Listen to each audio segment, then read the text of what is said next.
Welcome students. In the previous session we have discussed about computer components and computer functions. In this session we are going to discuss about interrupts and interconnection structures.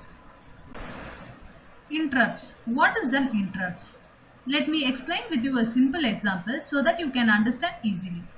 When a process is executed by the CPU and when a user requests for another process, then this will create disturbance for the running process. This is called interrupt. Interrupts transfer the program control from currently running program to another interrupt service routine. Controls return to the interrupted program after the service program has been executed. Now see this diagram. To accommodate the interrupts, an interrupt cycle is added to the instruction cycle. The processor checks to see if any interrupts have occurred. If no interrupts are pending, the processor proceeds to the fetch cycle and fetch the next instruction of the current program. If an interrupt is pending, it suspends the execution of a current program being executed and save its content. It sets the program counter to the starting address of an interrupt handler routine. Now let's see multiple interrupts. What is multiple interrupts? More than two or more interrupts. In some cases, multiple interrupts occurs. For example, a program may be receiving data from the communication line and printing result. Two approaches can be followed by multiple interrupts: disabling interrupts and defining priorities. Disabling interrupts, a processor will ignore further interrupts while processing one interrupt. Interrupts remain pending and are checked after the first interrupt has been processed. Interrupts handled in sequence as they occur. Defining priorities. Low priority interrupts can be interrupted by high priority interrupt. When high priority interrupt has been processed, processor returns to the previous interrupt. Now let's see computer modules. A computer consists of a set of components or modules of three basic types: processor, memory, and input-output that communicate with each other.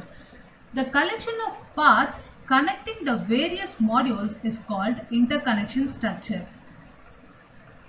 Now let's see memory module. A memory module consists of n words of equal length. Each word is assigned a unique numerical address, that is 0, 1 up to n-1. A word of data can be read from or written into the memory, and the operations are indicated by read and write controls. Input-output modules. There are two operations, that is read and write, and input-output module may control more than one external device. Each of these interfaces is referred to an external device as a port, and it gives each unique address.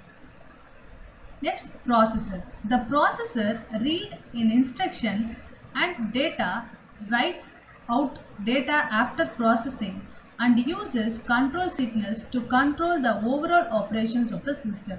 It also receives interrupt signals. Now let's see bus interconnection. A bus is a communication pathway connecting two or more devices. Bus is used as a shared transmission medium. If two devices transmit during the same period of time, their signals will overlap. Therefore, only one device at a time can successfully transmit. A bus consists of multiple communication pathways or lines. A sequence of binary digits can be used to transmit across a single line or parallel lines. Example, 8-bit unit of data can be transmitted over 8 bus lines. A bus that connects major components, computer components, that is processor, memory, and input-output module, is called system bus. A system bus consists of 50 to hundreds of separate lines. The system bus separated into three functional groups: data bus, address bus, and then control bus. Data bus holds the data, address bus holds where we have to get the data and where we have to put the data. All these details will be in the address bus. Control bus monitor the data bus and address bus. It control and monitors the system bus. From the diagram, you can able to identify that all the three lines, that is control line, address line and then data lines are interconnected with the computer components. Data lines. Data lines provide a path for moving data between system modules. These lines are collectively called data bus. The data bus may consist of 32 to hundreds of separate lines. Number of lines refers to the width of data bus. For example, if the data bus is 8 bits width and each instruction is 16 bits long, then the processor must access the memory module twice during the instruction cycle. Address lines.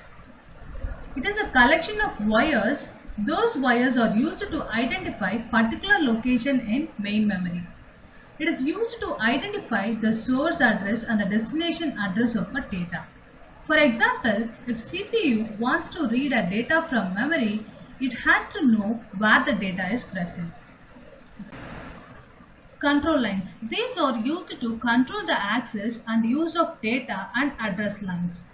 Since they are shared by all components, it regulates the activity on the bus, when to read the data or when to write the data in data bus, when to read address on address bus.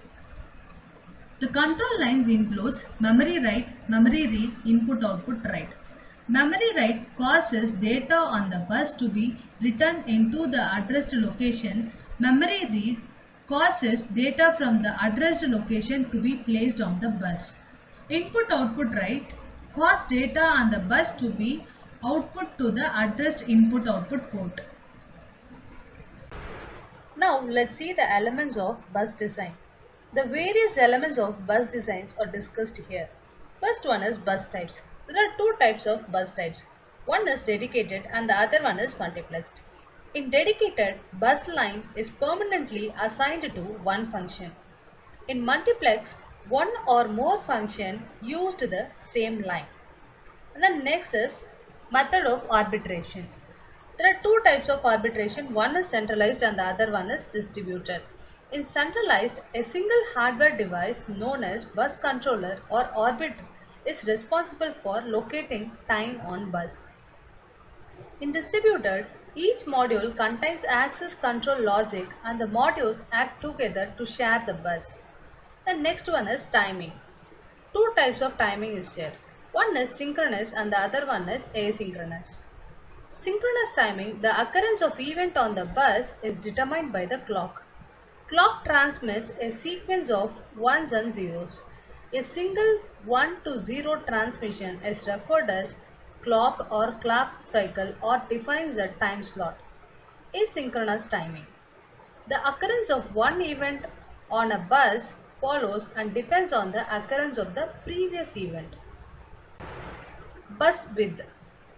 Address depends on greater range of locations.